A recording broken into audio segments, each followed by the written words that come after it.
Welcome to MMC news.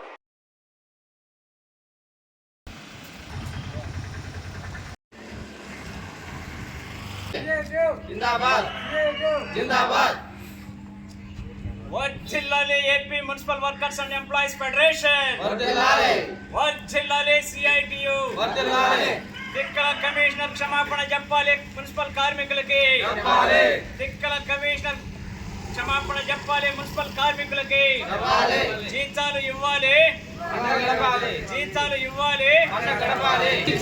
Daily wages కార్మికులందరినీ ఆఫ్కాస్లోకి. Corona కాలం నుండి పనిచేస్తున్నటువంటి డైలీ వేజెస్ కార్మికులందరినీ ఆఫ్కాస్లోకి. డ్రైవర్లకు, చెత్త వాహనాల డ్రైవర్లకు జీవో నెంబర్ 30 ప్రకారం జీతం 24,500. వర్ధిల్లాలి సిఐటియు. వర్ధిల్లాలి సిఐటియు. క్షమాపణ చెప్పాలి ఇన్ఛార్జ్ కమిషనర్ శ్రీధర్ గారు. ఇన్ఛార్జ్ కమిషనర్ శ్రీధర్ గారు. దుర్భాషలాడిన ఇన్ఛార్జి కమిషనర్ శ్రీధర్ గారు. క్షమాపణ చెప్పాలి ఇన్ఛార్జ్ కమిషనర్ శ్రీధర్ గారు. జీతాలు ఇవ్వాలి, జీతాలు ఇవ్వాలి. నా పేరు Vaddipalli Chengaiah, AP municipal workers and employees federation CITU Tirupati జిల్లా అధ్యక్షుడిని.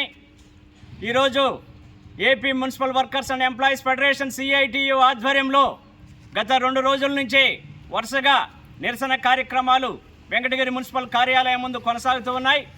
ఎందుకు కొనసాగుతూ ఉన్నాయంటే ఈ ఇన్ఛార్జి కమిషనర్గా ఉన్నటువంటి శ్రీధర్ గారిని ఇక్కడ స్థానికంగా మున్సిపల్ కార్మికులు ఎదుర్కొంటున్నటువంటి సమస్యలు, జీతాలు ఇవ్వండి, పండగ గడపండి అని చెప్పి అడగడానికి వెళ్ళాం. అలాగే డైలీ వేజెస్ కార్మికులకి 4 నెలల నుంచి పెండింగ్లో జీతాలు ఉన్నాయి, ఆ జీతాలు చెల్లించాలని చెప్పేసి అడగడానికి వెళ్ళాం.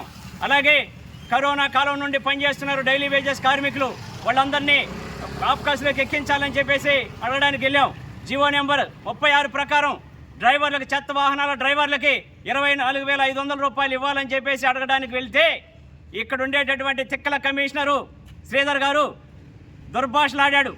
అయా కమిషనర్ కదా, మీరు ప్రిన్సిపల్ ఎంప్లాయీ, ఇక్కడ మున్సిపల్ కార్మికులు ఎదుర్కొంటున్నటువంటి సమస్యల్ని పరిష్కారం చేయాల్సినటువంటి బాధ్యత మీదయా అని చెప్పి చెప్తే, ఆ కమిషనరా బొక్కలో కమిషనర్ నేను అని చెప్పి దుర్భాషలాడాడు, బూతులు మాట్లాడాడు. అంటే ఈయన గిరిజనులు, దళిత గిరిజనులు అంటే చులకనగా ఉంది కాబట్టి ఈయన యొక్క చర్యల్ని, ఈయన యొక్క తీరుని నిరసిస్తూ మేము డిమాండ్ చేస్తూ ఆయన ఈ కార్మికులకు, మున్సిపల్ కార్మికులకు క్షమాపణ చెప్పాలని చెప్పేసి డిమాండ్ చేస్తూ మేము ఆందోళన కార్యక్రమాన్ని కొనసాగిస్తున్నాం 2 రోజుల నుంచి. ఆయన క్షమాపణ చెప్పేంత వరకు, ఈ పండగ సందర్భంగా జీతాలు వేసేంత వరకు, డైలీ వేజెస్ కార్మికులందరినీ కూడా, కరోనా నుండి పనిచేస్తున్నటువంటి వాళ్ళందరినీ కూడా ఆఫ్కాస్లోకి ఎక్కించేంత వరకు, 36 ప్రకారం జీతాలు డ్రైవర్లకు చెల్లించేంత వరకు పోరాటం ఆగదు, పోరాటాన్ని కొనసాగిస్తామని చెప్పేసి ఈ సందర్భంగా తెలియజేస్తున్నాను.